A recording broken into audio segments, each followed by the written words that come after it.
मैं કોઈને પૂછ્યું કે કિરીટભાઈ 2017 થી અમે ધારાસભ્યમાં જોડે હોય, દર વખત વિધાનસભામાં પ્રશ્ન પૂછે કે આ પાટણનું બસ સ્ટેન્ડ ખાનગી લોકોને વેચી માર્યું, અદ્યતન બસ સ્ટેન્ડ બનાવશે એવી વાતો કરતા હતા।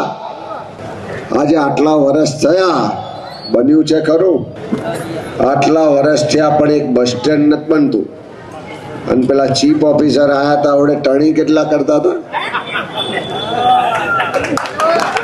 પણ એ બધાની ટણી ઉતારી દેવો તમારો ધારાસભ્ય છે।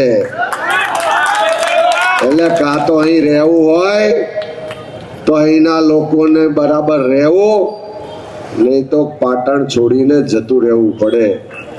એટલે કહેવાનો મતલબ છે કે જનતા જાગી છે, બધા જ લોકો સાથે મળીને લડવાનું છે।